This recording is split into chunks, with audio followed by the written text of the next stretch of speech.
Hello বন্ধুরা, আমি পারভেজ আছি আপনাদের সাথে।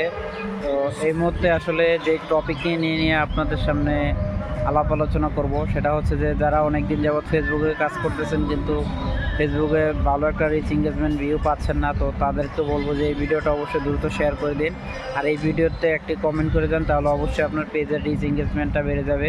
কারণ আমি একটা প্রতিনিয়ত কন্টেন্ট পোস্ট দেওয়া ক্রিয়েটর, তো অবশ্যই যারা রানিং ক্রিয়েটর তাদের পেজে বেশি বেশি করে কমেন্ট করার চেষ্টা করবেন, তাহলে আপনার পেজের রিচ এঙ্গেজমেন্ট কিন্তু বেড়ে যাবে। তো যারা যারা নতুন কন্টেন্ট নিয়ে কাজ করতে চাচ্ছেন, যে দু একটা ভিডিও দিয়ে দেখছেন যে তাদের ভিডিওতে বেশি একটা রিচ এঙ্গেজমেন্ট আসছে না, এটার মূল কারণ হচ্ছে যে আপনি কোনো একটা নির্দিষ্ট টপিক নিয়ে কাজ করতেছেন না। আপনি যখন নির্দিষ্ট একটা টপিক নিয়ে কাজ করবেন তখন আপনি ফেসবুকের অ্যালগোরিদমের নজরে আসবেন, তখনই আপনার পেজ আসলে রিচ এঙ্গেজমেন্টটা বেড়ে যাবে।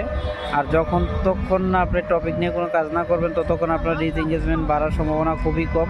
কারণ টপিকটাকেই ফেসবুক এই মুহূর্তে গুরুত্ব দিচ্ছে রিচ এঙ্গেজমেন্টের জন্য। তো যারা নিজস্ব টপিক নিয়ে কাজ করতে